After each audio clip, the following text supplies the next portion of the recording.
여러분, 가나안 땅에 가뭄이 들자 애굽으로 내려가던 이삭에게 하나님께서 너를 놀라운 축복의 통로로 삼겠다. 아버지 아브라함과 약속했던 것처럼. 그러니까 너는 이 가나안 땅에 머물러라. 이렇게 얘기를 합니다. 이에 대한 이삭의 대답은 6절에 이삭이 그랄에 거주하였더니. 여러분, 그랄은 가나안의 변방, 곧 블레셋의 영향력 아래에 있는 세상의 접경지역입니다. 약속의 자녀인 이삭이 하나님으로부터 축복의 말씀과 가나안에서 살라는 명령을 받고도 가나안의 중심이 아니라 그랄, 곧 세상과 하나님 사이의 경계선에서 살고 있는 것입니다. 그러면 여러분, 왜 이삭은 이렇게 행동했던 것일까요? 확신이 없었기 때문에 그렇습니다. 어떤 확신? 하나님이 약속하신 것에 대한 확신. 이는 사실 우리의 모습이기도 합니다. 우리가 예수를 믿으면서 하나님 말씀을 통해서든지 기도를 통해서든지 우리 안에 역사하시는 하나님의 감동을, 성령님의 감동을 통해서 하나님의 약속, 하나님의 거룩한 계획에 대해서 듣지만, 그리고 마음 가운데 그것을 이루어지기를 소망하기도 하지만 동시에 마음 한편에는 설마라는 의심이 생기잖아요. 보이지 않는 하나님의 약속을 온전히 100% 신뢰하지 못하는 것입니다. 그래서 이삭의 마음은 보이지 않는 하나님의 약속보다 보이는 그랄의 화려함을 향해 있었던 것입니다. 우리도 마찬가지로 하나님의 약속을 성경에서 또는 예배를 통해서 수없이 듣고 성령님의 감동을 받기도 하지만, 그럼에도 불구하고 우리는 눈에 보이지 않는 약속보다 당장 우리의 눈에 보이는, 당장 내 삶에 유익이 되는 세상의 것들을 쫓아가게 됩니다. 하나님께서 그토록 축복하시고 아버지 아브라함과의 약속을 상기시켰음에도 불구하고 이삭의 그랄을 선택한 것은 바로 그러한 이유 때문이었습니다. 그렇게 눈에 보이는 성공을 쫓아서 세상의 화려함과 즐거움을 쫓아서 선택해서 간 그 그랄에서 이삭은 아버지 아브라함이 그랬듯 자기 목숨을 보존하기 위해서 자기 아내 리브가를 누이라고 속이게 됩니다. 실제로 그런 위협이 있었는지 성경에 기록되어 있지 않아서 알 수는 없지만, 이러한 이삭의 태도에서 분명히 드러난 사실은 하나님의 지혜가 아니라 자신의 지혜로 사는 자의 한계입니다. 벌어지지 않는 일에 대해서 걱정하고 그것을 막기 위해서 비열하고 추잡한 거짓말을 하고, 그럼에도 문제는 해결되지 않고 더 큰 문제를 일으키고, 이처럼 하나님께서 주시는 감동과 말씀을 따라 살지 않으면 결국 우리는 내가 가지고 있는 지식과 내가 가지고 있는 생각으로 이 세상을 살아가게 되는 거예요. 여러분, 언제나 이게 위험합니다. 우리를 한순간에 나락으로 떨어뜨릴 수 있는 거예요. 그러니까 하나님을 믿으며 하나님이 말씀하시는 대로 여러분 사셔야 됩니다. 여러분이 설교를 들으면서 마음속에 어떤 감동이 왔어요. 깨달음이 왔어요. 그러면 그 깨달음을 실천하려고 애써야 한다는 거예요. 그냥 듣고 참 좋네, 성경을 그렇게도 해석하네, 그러고 끝나면 그건 아무것도 아닌 것이 돼버리는 거예요. 그게 아니고 한 자락의 말씀이라도 깨닫고 실천하는 것이 너무나도 중요합니다. 여러분, 여기서 우리가 주의할 점은 하나님의 동행입니다. 이삭은 하나님이 그렇게 명령하셨음에도 불구하고 하나님의 말씀대로 살지 않고 인간적인 계획으로, 인간적인 방법으로 그랄 땅에 머물렀습니다. 그런데 그런 상황에서 하나님이 이해할 수 없는 행동을 하기 시작하시는 거예요. 12절부터 보시면 이삭이 그 땅에서 농사하여 그 해에 100배나 얻었고, 여러분 100배, 이거는 상상할 수 없는 축복입니다. 원래 감나무에서 감이 100개가 열리는데 100배의 축복이면 여러분 10,000개가 열린 거예요. 100배의 축복. 좀 실감이 되게끔 좀 얘기를 해보면, 월급을 300만 원 받던 자가 100배의 축복을 받은 거예요. 그러면 월급으로 3억. 이게 뭐 상상이 되시니까. 한 달 월급이 3억이면 1년이면 36억. 연봉 3,600 받던 친구가 36억. 너무 제가 물질적으로 얘기해서 그렇게 되기를 주의 이름을 축원합니다.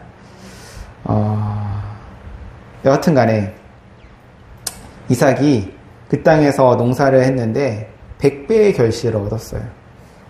여호와께서 복을 주심으로 그 사람이 창대하고 왕성하여 마침내 거부가 돼요. 엄청난 부자가 되었다는 거예요. 아니, 하나님의 말씀과 명령을 쫓아서 가나안 땅으로 가지 않고 그랄 땅에 머물렀는데 하나님이 복을 주신다? 여러분 좀 이상하지 않아요?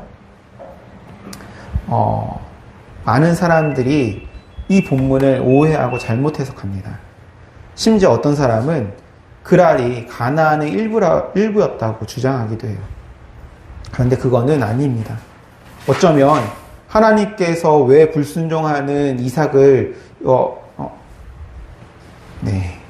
그러면 하나님께서 왜 불순종하는 이삭을 이렇게 축복하신 것일까? 첫 번째 이유는 우리가 잘 아는 이유, 바로 약속의 자녀이기 때문입니다. 즉 아버지 아브라함이 뿌려놓은 믿음의 열매를 먹고 있었다는 거예요. 여러분 실제로 그렇습니다. 우리 선조들이 뿌려놓은 믿음의 씨앗이 희생과 헌신이 우리와 자손 대대로 축복으로 이어지는, 그건 성경에서 약속하신 말씀이에요. 지금 한국교회가 이렇게 부유하고 크리스천들이 풍요로운 삶을 사는 것은 우리의 선조들의 눈물을 뿌리면서 부르짖었던 기도와 그리고 희생과 헌신의 열매이지 뭐 어느 날 뚝 떨어진 게 아니에요. 그런데 지금 우리는 그것을 다 까먹고 있어요. 선조들이 저금해 놓은 것을 다 까먹어서 이제는 깡통통장이 되기 직전입니다. 이 깡통통장이 되면 벌어지는 일이 뭔지 아십니까? 하나님 없는 자의 말로를 만나게 되는 거예요. 그게 뭐냐? 쉽게 말해서 망하는 거예요. 하나도 남김없이 완전히 망하는 것입니다. 하나님께서 불순종하는 이삭을 축복하신 두 번째 이유는 바로 하나님의 속성 때문입니다. 우리에게 복을 주시고 당신의 자녀들이 잘못을 행하더라도 쉽게 벌하지 않는 것. 여러분, 이게 하나님의 한계예요. 아무리 미운 자식이라도 떡 하나 더 주는 거예요. 그래서 베드로는 아예 하나님께서 오래 참으셔서 한 사람이라도 멸망받지 않기를 원하시기 때문에 심판이 더디 오는 것이라고 선포합니다. 그리고 세 번째 이유가 있습니다. 이게 정말 중요한데, 하나님께서 이삭에게 이렇게 복을 주신 결정적 이유는 특히 이삭이 잘한 것이 없는데도 축복을 하셨다면 그건 눈먼 축복이거나 혹은 경고입니다. 오늘 이삭이 받은 축복은 하나님의 경고예요. 우리도 마찬가지입니다. 여러분이 만약 잘 되고 있다면 그 잘 되고 있을 때 하나님의 경고를 들어야 합니다.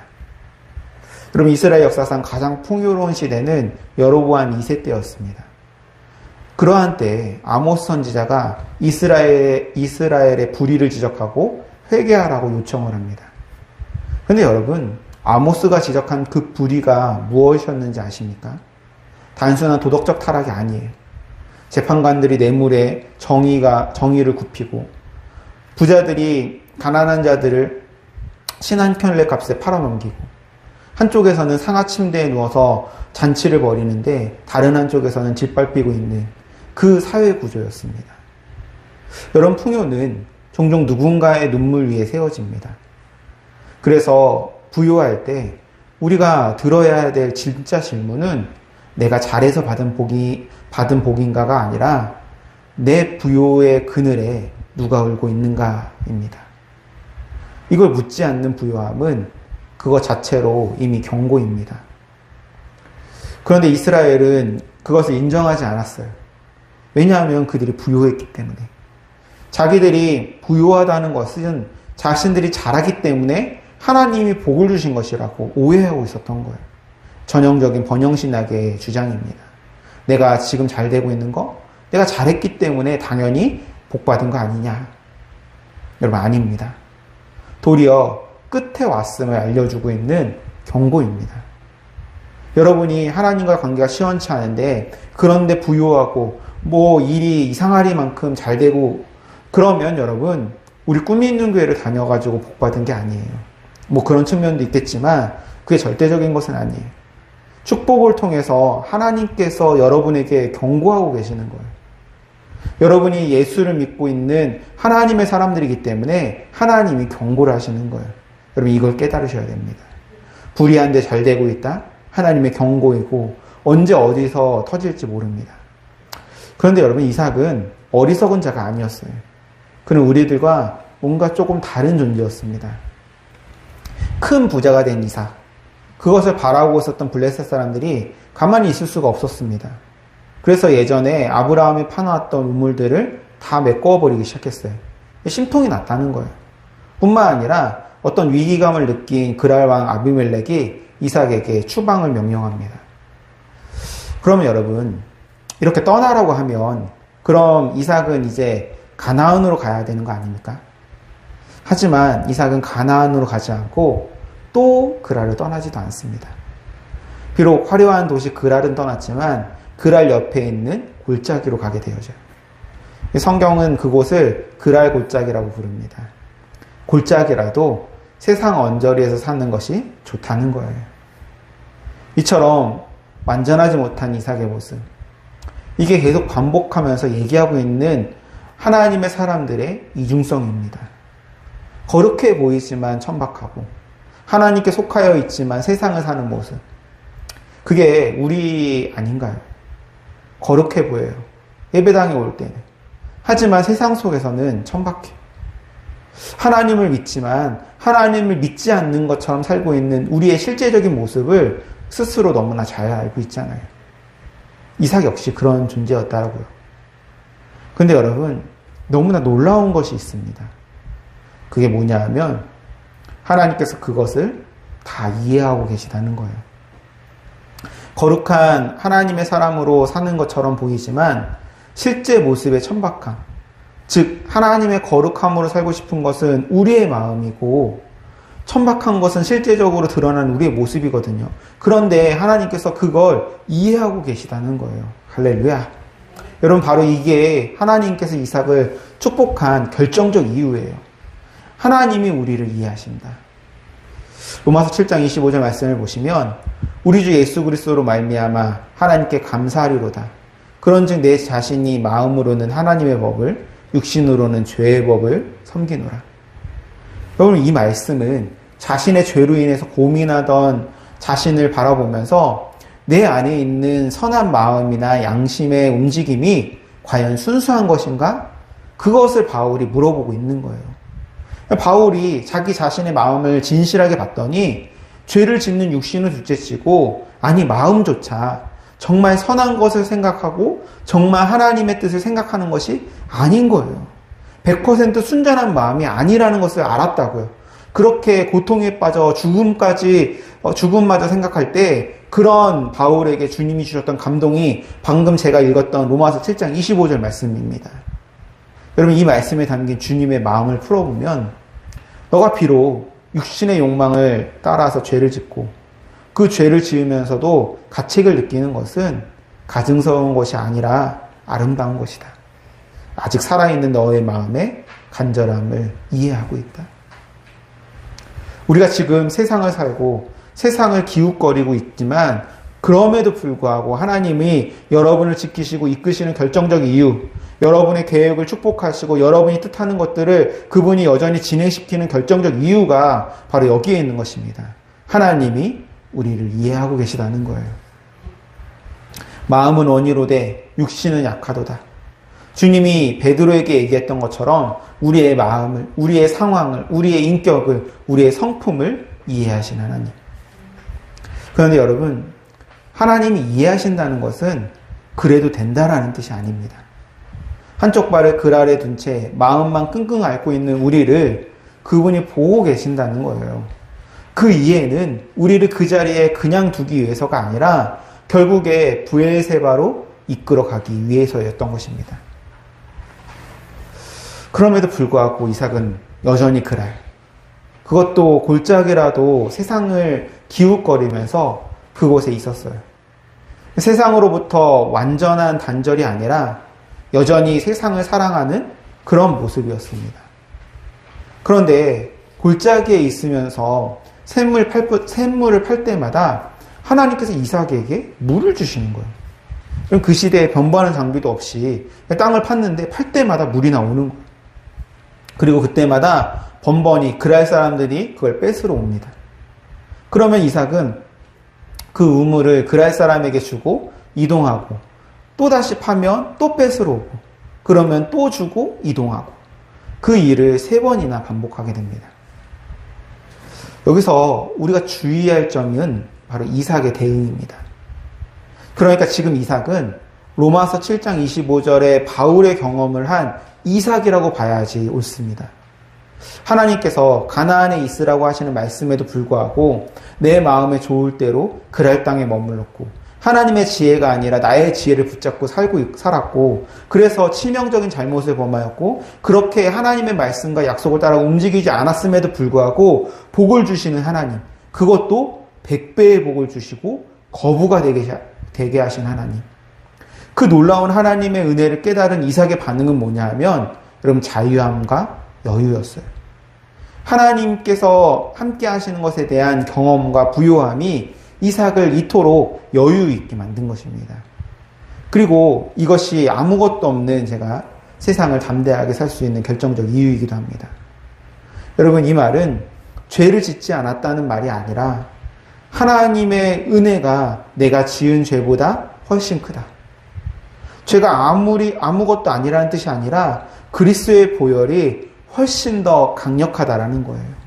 그러니까 아직도 밸런스를 맞춰서 세상을 적당히 즐기면서 하나님의 사람처럼 살지만 마음에는 양심의 가책으로 하나님을 향해 열망하고 있는 그러한 복잡한 우리를 하나님이 이해하고 축복하신다는 거예요.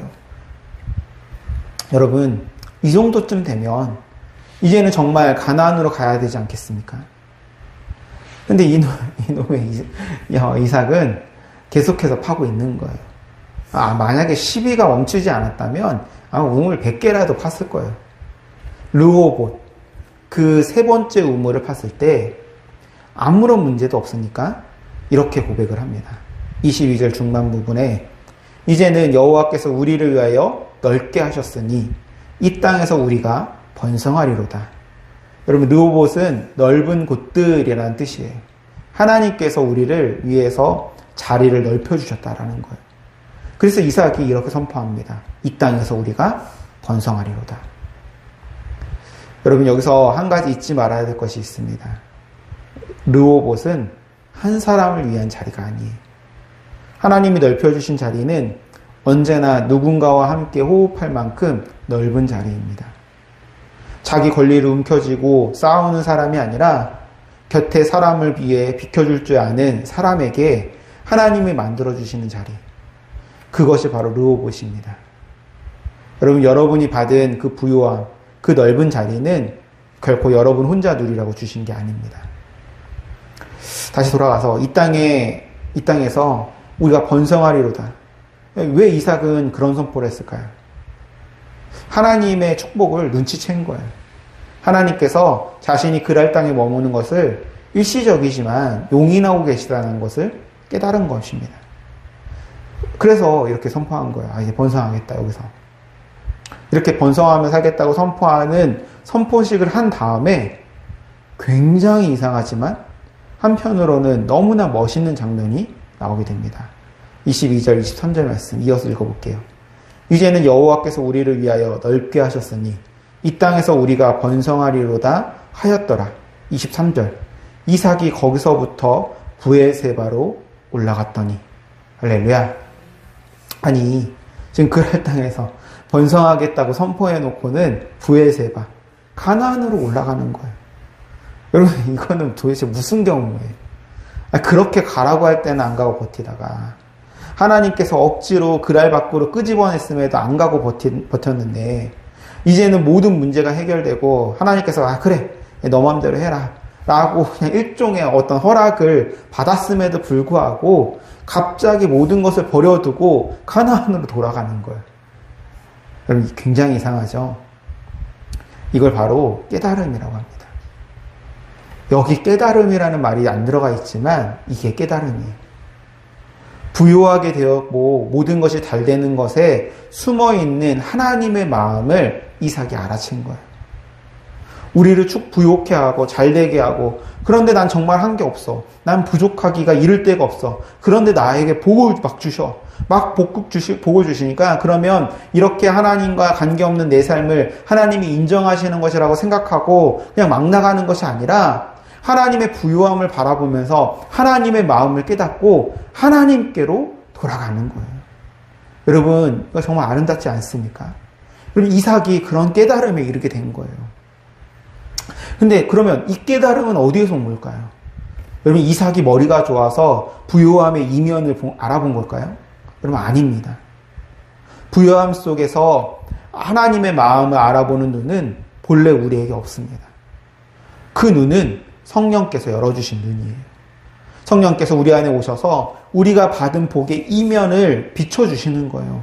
너 이 복이 너가 잘해서 받은 줄 알아? 아니야. 하나님께서 너를 이끄시려고 펼쳐놓으신 손길이야. 이걸 깨닫게 하시는 분이 성령님이시에요. 그러니까 이삭이 브엘세바로 돌아간 것은 이삭에게 깨달음을 주신 성령님의 역사인 것입니다. 이제 모든 것이 잘 돼요. 그 아래에서 살아도 되는 것으로 생각할 수도 있는데, 이삭이 브엘세바로 온 것은 바로 이 깨달음 때문이었습니다. 그리고 그 깨달음이 이삭으로 성숙에 이르게 한 것입니다. 더 이상 이거 달라 저거 달라 자기 멋대로 자기 좋은 대로 사는 어린아이가 아니라 아버지의 뜻을 이해하고 그 뜻에 순종하는 성숙한 신앙에 이르게 된 거예요. 여러분, 그렇게 이삭이 가나안으로 올라왔습니다. 그러자 하나님이 또 축복을 하시는 거예요. 더욱이 이번 브엘세바로 올라온 것은 막다른 길에서 어쩔 수 없이 올라온 것이 아니라 이삭이 스스로 결정해서 올라온 거예요.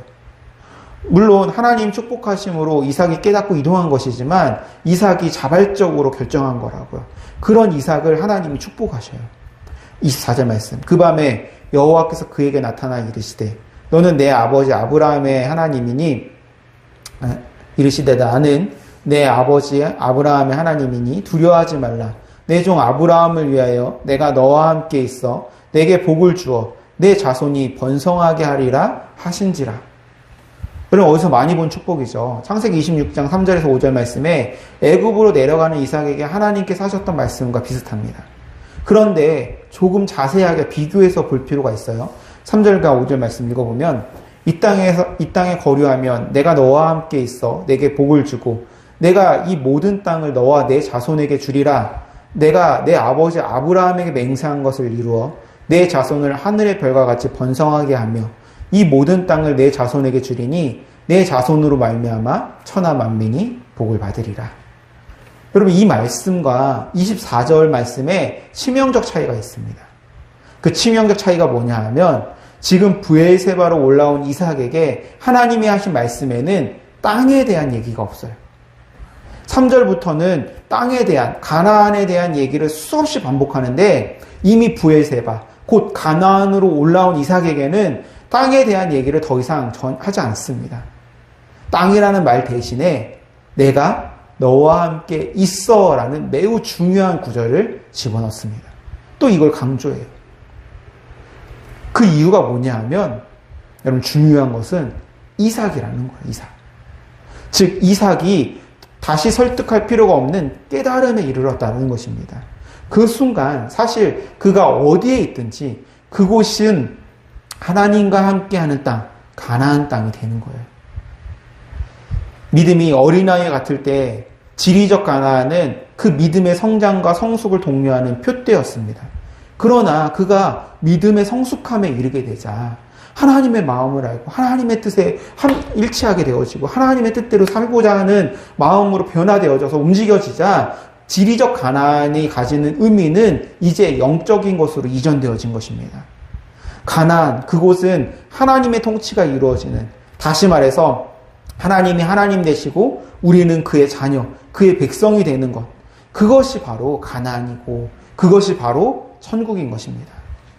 여러분, 이 중요한 깨달음에 이르게 될 때 우리는 이 땅을 살면서 하나님의 나라, 천국을 살아가게 되는 거예요.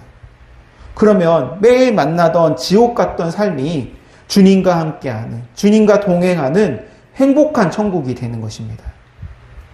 여러분, 하나님의 방법은 축복입니다. 하나님께서 여러분들을 축복하실 거예요. 하나님을 향해서 조금이라도 방향을 틀고 하나님 뜻대로 살기를 소원하는 자의 마음의 분량이 단 1%만 있더라도 하나님은 우리에게 복을 주십니다. 왜? 우리가 당신의 자녀이기 때문에. 하나님은 우리를 풍요롭게 하셔서 세상 속에서 여러분을 적절한 위치로 이끄십니다.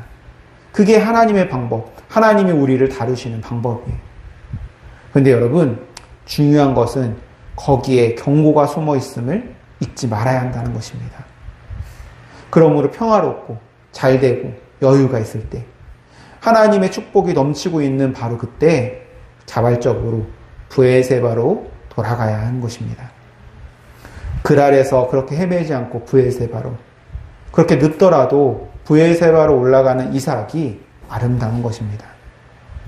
사랑하는 여러분, 하나님이 여러분들을 어떻게 만지고 계신가요? 여러분의 삶 속에서 일하신 하나님의 손길들을 여러분 찾아보시기 바랍니다. 매일 매 순간, 심지어 우리가 죄에 넘어지는 그 순간까지도 우리를 붙드시는 하나님의 은혜와 손길이 있음을 발견하게 될 것입니다. 그럼 이제 우리에게 남은 건 뭐예요? 그 은혜에, 그 사랑에 응답하는 것입니다. 아버지의 용서와 사랑을 깨달은 탕자의 다음날 아침, 기쁨으로 아버지의 일을 하기 위해서 자발적으로 나서는 그 모습이 이루어져야 하는 것입니다. 하나님이 여러분의 삶에 무언가 부욕케 하고 성공케 하고 놀라운 일을 주었을 때 그것을 독점하는 것이 아니라 잃어버린 자들, 세상에서 고통당하는 자들에게 그 복의 자리를 나누고 함께하는 것, 곧 그것이 우리가 사는 이 삶의 자리를 하나님의 통치가 이루어지는 하나님 나라로 세워가는 것이고, 그러한 우리를 통해서 하나님께서 영광을 받으시는 것입니다. 그게 하나님의 은혜와 사랑을 경험한 하나님의 백성들이 이 땅에서 사는 법인 것입니다. 그 놀라운 삶이 우리 모두에게 온전히 이루어지기를 간절히 소망합니다. 기도하시겠습니다. 사랑과 은혜가 풍성하신 아버지 하나님, 세상과 하나님 사이 그 그랄의 경계선에 서서 늘 기웃거리며 살던 저희의 연약함을 정죄하지 아니하시고 너의 마음의 연약함과 간절함을 내가 다 안다 라며 품어주시는 주님의 그 크신 사랑과 은혜에 머리 숙여 감사드립니다. 주님, 때로 우리의 삶에 감당할 수 없는 복이 임하고 모든 일이 순탄하게 잘 풀릴 때 그것이 내 지혜와 내 노력으로 얻은 당연한 결과라는 착각에 빠지지 않게 하여 주시옵소서.